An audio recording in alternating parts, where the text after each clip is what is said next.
निरसा थाना परिसर में भीषण आग, दमकल की तत्परता से टला बड़ा हादसा।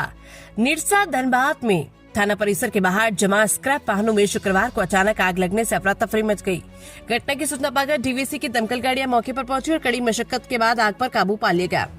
बताया जाता है कि जंगल की झाड़ियों में लगी आग सीज वाहनों तक पहुंची, जिससे कई वाहन जल गए। हालांकि थाना भवन को कोई नुकसान नहीं हुआ और स्थिति नियंत्रण में है।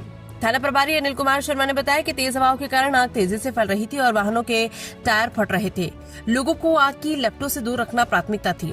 दमकल के पहुंचने से पहले ही कई वाहन जल चुके थे। फिलहाल पुलिस पूरे मामले की जांच में जुटी है। दमकल कर्मियों की तत्परता और सूझबूझ से आग को समय रहते नियंत्रित कर लिया गया, जिससे एक बड़ा हादसा टल गया। राहत की बात ये रही कि घटना में किसी के हताहत होने की सूचना नहीं है। एहतियातन के तौर पर कुछ समय के लिए थाना परिसर और आसपास के हिस्सों को खाली करा दिया गया है। घटना की जानकारी मिलते ही निरसा विधानसभा क्षेत्र के एसडीओपी रजत मानिक बाकला भी तत्काल थाना परिसर पहुंचे और स्थिति का जायजा लिया।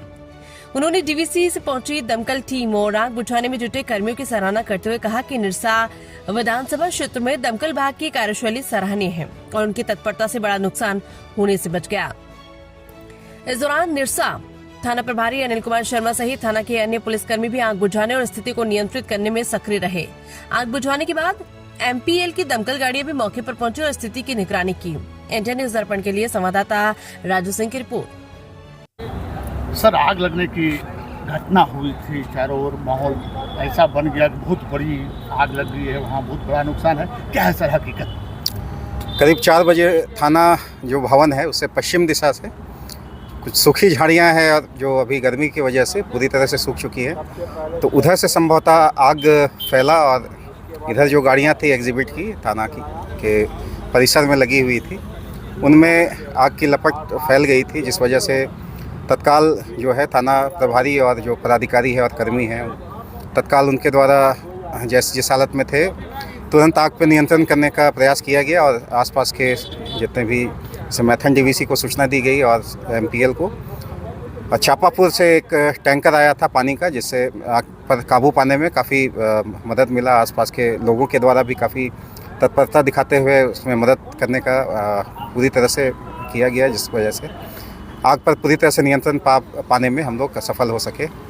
तो यह घटना निश्चित रूप से सूखी गाड़ियों में किसी कारणवश आग लग जाने की वजह से, किसी चिंगारी चाहे जिस कारण हो, तो उसके फैलने की वजह से और हवा का बहाव भी थाना भवन की ओर था, तो समय रहते इस पर नियंत्रण पाया जा सका और थाना भवन को क्षति होने से बचाया जा सका। कुछ नुकसान हुआ है क्या? क्योंकि बोल रहे थे स्थानीय लोग कुछ गाड़ियों में कुछ आग लगी थी। यहाँ पे जो थाने के एग्जिबिट हैं, कुछ केसों में, पुराने केसेस कांडों में जो पकड़ाई हुई गाड़ियाँ हैं, उनमें निश्चित रूप से क्षति तो हुई है और जैसे टायर्स वगैरह जो है उसमें आग पकड़ा और उस पर थोड़ी सी मशक्क़त का करना पड़ा लोगों को, जो फायर टेंडर जो आई थी और टीम आई थी फायर ब्रिगेड की।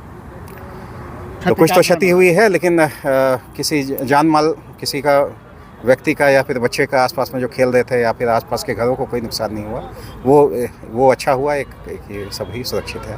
Thank you. बहुत अच्छा था सर।